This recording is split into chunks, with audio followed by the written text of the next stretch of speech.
Friends, welcome to the channel. My name is Hako. Today is kind of an historical day. The 2.0 livestream was concluded, and in that they confirmed that they are gonna be buffing Ellen.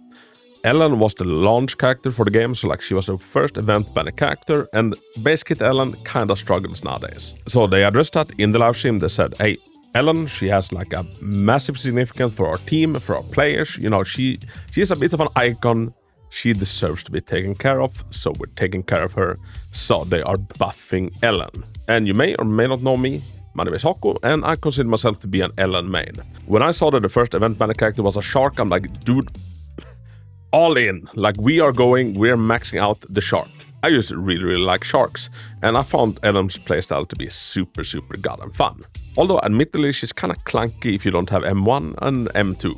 As someone with a maxed out Ellen, you know, I'm fine with Ellen, but as someone that also helps my partner, you know, clear her stuff, I know that base kit Ellen kinda struggles, especially in Deadly Assault. So we're finally getting buffs, and in this video I thought let's take a look at all of the buffs coming, let's break them down, and I'll give you my reflections, you know, what I think that they'll actually mean for little Ellen.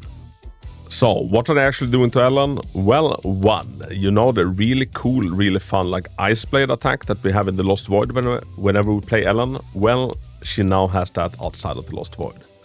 It's yet unknown if she's gonna have all of the stuff that applies to it in the Lost Void, like the defense shred or stuff, or if it's gonna be a slightly tweaked version of it.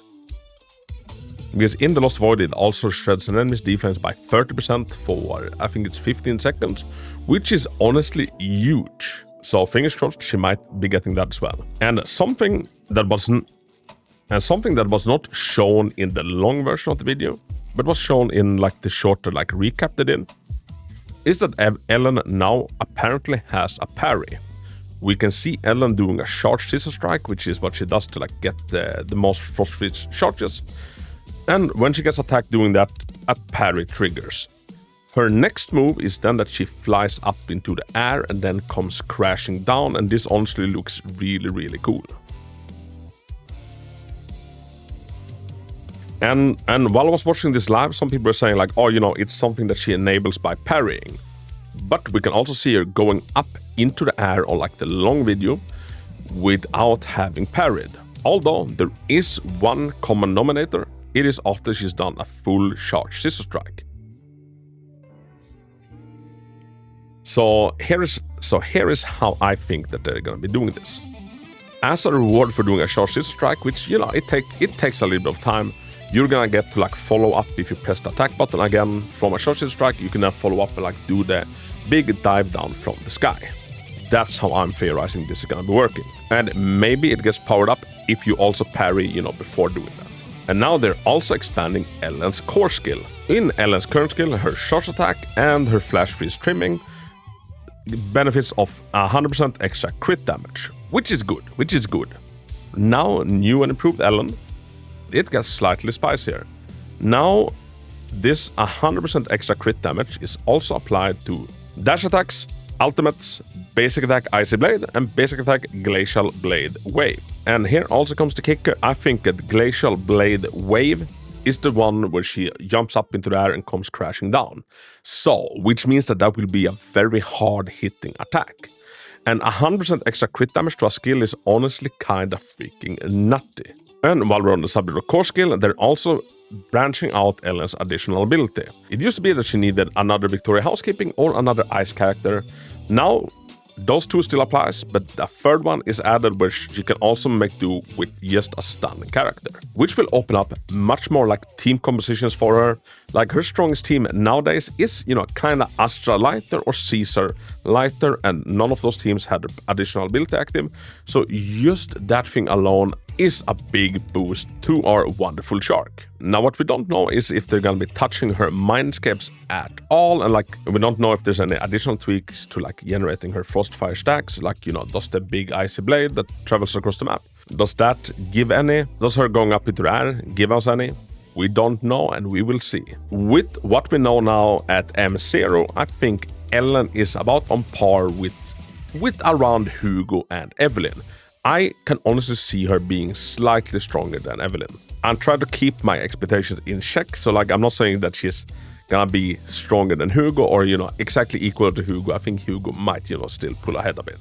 But as a character that, you know, was behind Yujuan in power level, I think she's gonna be miles ahead of Yujuan, and I think that, you know, she's gonna be in a really, really good spot after this. And as an Ellen main, I am so freaking excited. I just love playing Ellen in the Lost Void, and now getting to like get that Icy Blade outside of it is gonna be even more fun. I also love like reaction-based attacks. So like giving Ellen a parry is, you know, a godsend, especially since she was also struggling with, you know, iframes, and maybe this helps out with that. Overall, I am ecstatic about these Ellen buffs. Like, they are honestly amazing. They could have done so much less. You know, it could have been just a cranking up of numbers, which wouldn't have been fun, and it wouldn't have solved any problems. It would just have been, you know, a slight band-aid. But honestly, I think that this is like them actually doing the work and fixing Ellen. A stroke of genius. Because she was suffering from one thing, and it was being the release character and being released a little bit too soon. The release character in basically any gacha game is basically a standard banner character, because they can't make the gap, you know, too big at release. And now, you know, they put her up to par with other event banner characters. And I honestly cannot wait until, you know, I actually get to play and master this new Ellen. So, you know, expect a bunch of more Ellen content, Ellen guides, etc. And in a tangible form, if I were to guess like how much does she benefit of these boosts, if we take a base kit Ellen these days, M0 and her engine, if you play well, you can get 20,000 in Deadly Assault. I think this new Ellen, you know, might be looking at 40 to 45,000. Although this is just me dreaming, hoping, speculating, and reflecting on, you know, the information available. My opinion on that might shift, you know, once we have the full kits, the full data, like the full numbers. The numbers, Mason, what do they mean? So as you can probably tell, I'm super, super excited about this. Finally, the Ellen mains. We got a little bit of a bone. All 4 of us. So let me know down in the comments. Do you have Ellen? And like, are you excited about unbenching Ellen? Does this make you consider Ellen, maybe on her next rerun? What's your thought about this? And what would be the next character if you could pick a character to like receive the buff treatment next, who would that be? For me, it would be Grace. When I started this game, I was gonna be an Ellen and Grace main, but once I started taking Grace into like actual real endgame content, I realized that, you know what, I don't think I wanna be a Grace main anymore. But I would love a cracked Grace, because I do love her in the story. So yeah, everybody, let me know down in the comments, and as always, a big freaking hug, and thank you so much for watching. Until next time, Hako out. Every single morning, I hear my own thought breathing. Like this rather just be chilling. Heaven, I tell you not awake.